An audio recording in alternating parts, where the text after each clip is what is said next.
নমস্কার, আমি বর্ষা। আপনারা দেখছেন কলকাতা 24/7। জট কাটিয়ে আগামী শুক্রবার শুরু হচ্ছে টেটের ইন্টারভিউ। আগামী 21শে অক্টোবর থেকে গোটা রাজ্যে নিয়োগের চূড়ান্ত প্রক্রিয়া শুরু হতে চলেছে। মঙ্গলবার বিজ্ঞপ্তি জারি করল শিক্ষা দপ্তর। অনলাইনে আবেদনকারীদের আবেদনের ভিত্তিতে প্রার্থীদের ইন্টারভিউয়ে ডাকা হচ্ছে। জানা গিয়েছে আগামী 28 তারিখের মধ্যে সমস্ত ইন্টারভিউয়ের প্রক্রিয়া শেষ হয়ে যাবে। 19শে অক্টোবর থেকে 28শে অক্টোবর পর্যন্ত মার্কশিট, সার্টিফিকেট এবং টেস্টিমোনিয়াল যাচাই, ইন্টারভিউ, ভাইভা ও অ্যাপটিটিউড টেস্ট নেওয়ার কাজ চলবে বলে আগেই বিজ্ঞপ্তি দিয়েছিল সংসদ। পর্ষদের ওয়েবসাইটে নিয়োগের বিস্তারিত বিজ্ঞপ্তি প্রকাশিত হয়েছে।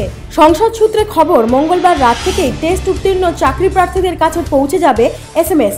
তাতে লেখা থাকবে কোথায় কখন ফাইনাল রাউন্ডের ইন্টারভিউ ও অ্যাপটিটিউড টেস্টের জন্য আসতে হবে। জানা গিয়েছে অনলাইনের মাধ্যমে যেসব টেট উত্তীর্ণ পরীক্ষার্থীরা আবেদন করেছেন তারাই শুধু ডাক পাবেন। এর ফলে অনেক পরীক্ষার্থী সফলভাবে টেট পরীক্ষায় পাশ করলেও ইন্টারভিউতে ডাক পাবেন না।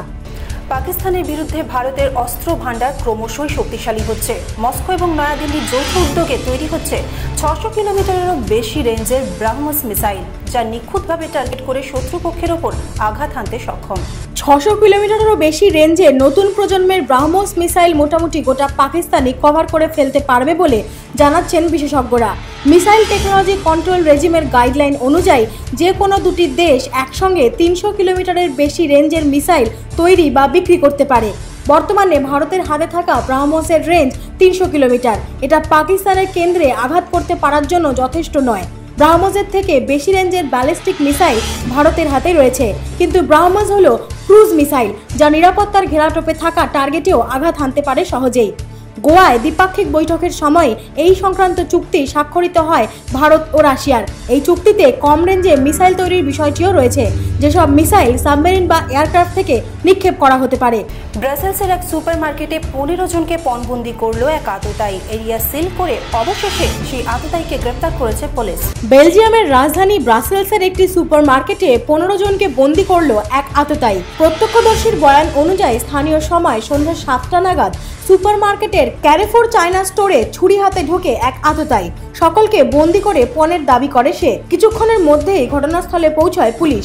পুরো মার্কেটটি সিল করে দেওয়া হয়। শেষ পাওয়া খবর অনুযায়ী আততায়ীকে আটক করেছে পুলিশ। যেহেতু এর আগেও বহুবার জঙ্গি নিশানা হয়েছে বেলজিয়ামের রাজধানী শহরে, তাই সর্বদাই হাই অ্যালার্ট জারি থাকে এই শহরে। আইএস দমনে বড়সড় সাফল্য পেল ইরাকের সেনাবাহিনী। তাদের হাত থেকে 20টি গ্রাম দখলমুক্ত করা সম্ভব হয়েছে বলে দাবি করেছে সরকারি সেনাবাহিনী। ইরাকি সশস্ত্র বাহিনীর পক্ষ থেকে দাবি করা হয়েছে, সোমবারের অভিযান শুরুর পর প্রথম 24 ঘন্টায় 20টি গ্রাম পুনর্দখল করা হয়েছে। শুধু তাই নয়, অভিযানে আইএসের তরফ থেকে যে ধরনের প্রতিরোধের আশা করা হয়েছিল তাও পাওয়া যায়নি বলে দাবি বাহিনীর। ফলে অভিযানের বাধা না পাওয়াতে অনেক দূর পর্যন্ত বাহিনী এগিয়ে গিয়েছে। তবে এখনো পর্যন্ত সেই অর্থে আইএসের কাছ থেকে প্রতিরোধ না পাওয়াতে তারা বড়সড় কোনো হামলা চালাতে পারে ইতিমধ্যে শঙ্কা প্রকাশ করেছে বাহিনীর আধিকারিকরা। ইরাকের দ্বিতীয় বৃহত্তম শহর মাসুল আইএসের দখলে চলে যায় 2014 সালে। শহরটির জনসংখ্যা 25 লক্ষ। আইএস প্রধান আবু বকর আল বাগদাদি তার তথাকথিত খিলাফত প্রতিষ্ঠার ঘোষণা দেওয়ার জন্য মাসুলকেই বেছে নেন।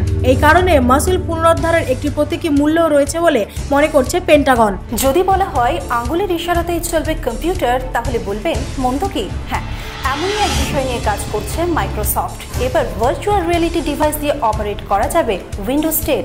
মাইক্রোসফটের ভাইস প্রেসিডেন্ট টেরি মায়ারসন এবং ইন্টেলের কর্মকর্তা ব্রায়ার কার্জনিক জানিয়েছেন, আগামী বছর উইন্ডোজ 10 এর নতুন একটি সংস্করণ নিয়ে আসা হবে, যাতে উইন্ডোজ 10 এর সব কম্পিউটারে চলবে মাইক্রোসফট হলোলেন্স দিয়ে। আর এই হেড ইউজ গেজেট উইন্ডোজ 10 এর সফটওয়্যারগুলো চালানো যাবে হাত দিয়ে ছুঁয়ে কিংবা ইশারায়। 2015 সালের জানুয়ারিতে প্রথম মাইক্রোসফট হলোলেন্সের ব্যাপারে জানানো হয়। টেকনোলজির মূল কথা হলো বাস্তব দুনিয়ার সঙ্গে ভার্চুয়াল দুনিয়ার মিলন।